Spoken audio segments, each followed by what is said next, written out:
So about a year ago, a good friend of mine who's a commercial spearfisherman, Dan McMahon, got together with me, and ever so often we'll talk and he'll show me footage of his past dives and to see if there's anything that I might think is potentially historically significant or something worthy of further exploration. And one in particular, he showed me this footage, and within 5-10 seconds of seeing the footage, I was just intrigued. It was obvious this was a very old shipwreck. It looked obviously to be a paddle wheel steamer.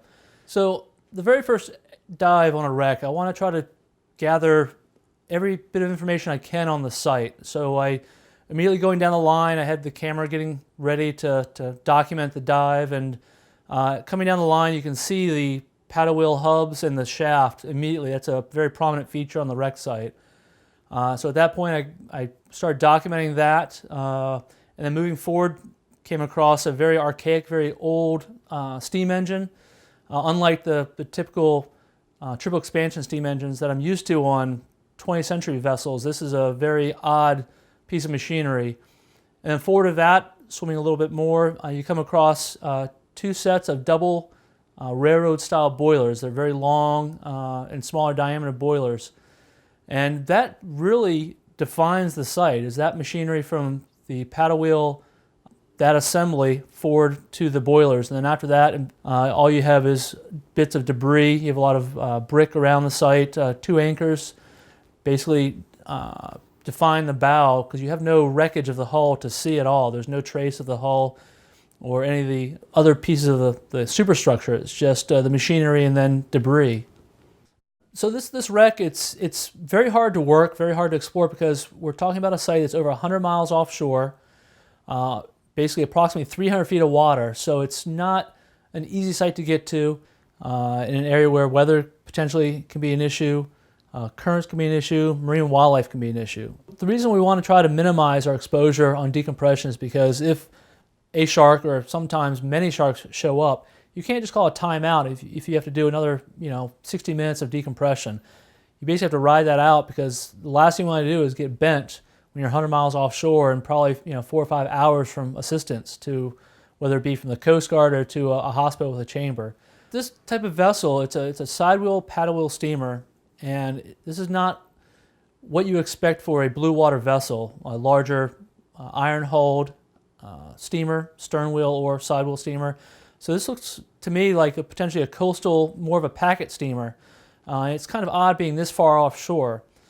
We did some preliminary investigation based on the machinery, basically getting an age, as well as a few of the artifacts that we found at the site on the first dive, and everything kind of points to 1860s era, which at that time, obviously we had the American Civil War underway, and as a part of one of the little side stories of that is the Confederacy, which did not have a very large, prominent blue water navy. They enlisted a lot of coastal and river steamers, and a lot of the local merchants would employ these to do blockade commerce runs through the Bahamas or Cuba to bring in war material and other needed supplies due to the blockade at the time. So as we're working to explore the site and excavate a small area for artifacts, one thing we have to be very cognizant of is there's an abundance of lionfish on this wreck, which you'll see as we swim around the site, and they're not shy at all, and they'll get right under you. So it's one of the hazards, aside from the depth and the remote distance. The marine wildlife here, whether it be the lionfish on the wreck or potentially sharks on decompression, we have to be aware of that. Given the age of this wreck, I went and looked through my files trying to find potential suspect vessels that might fit the description of what we see on the bottom. And there's one story in particular that jumped out at me, and this is the story of a wreck called the Black Joker. And this was a blockade runner running from Havana to New Orleans. And it kind of fits the route. It fits the timeline. This was lost in April 1862.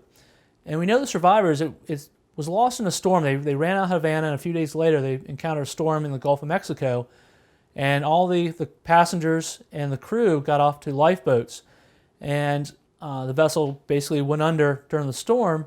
And 5 days later, the survivors were found off of the panhandle of Florida. So basically directly north of where this wreck site is.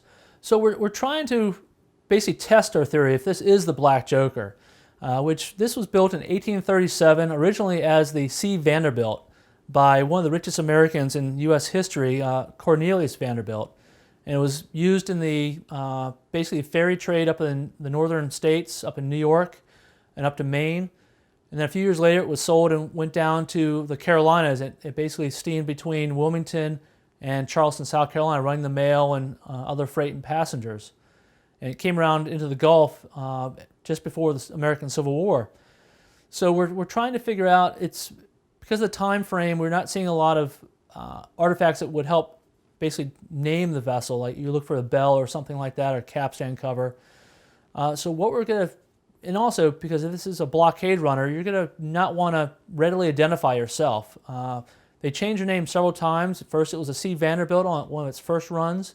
Then they changed flags of nationality to a British flag, and they changed it to the Black Hawk, and then ultimately to the Black Joker. Obviously this is a big cat and mouse game with the U.S. Navy, saying they're a foreign flagged vessel going from one foreign port to another foreign port, in this case, let's say from Havana to Mexico. And if that's the scenario, the U.S. Navy can't board or seize them, even though they know more than likely they're going to an American port.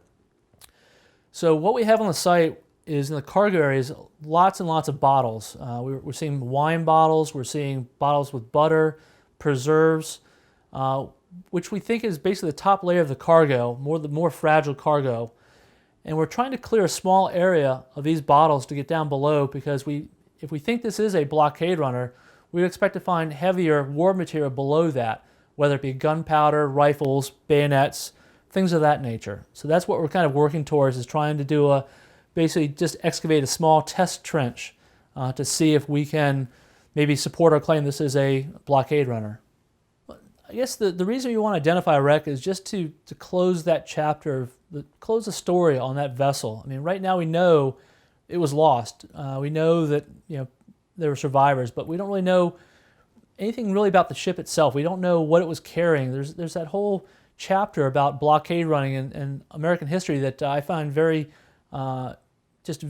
interesting. We know quite a bit about it from the East Coast, from the Carolinas, but the Gulf aspect, the runs from Havana to the Gulf ports, it's relatively not well known and not well documented. So I think we can learn a lot from this wreck site and what it was carrying, the cargo. Learn a little bit about what people in the southern ports, namely New Orleans, what they would be hoping for, things that, commodities, whether it be coffee or other products, luxury items.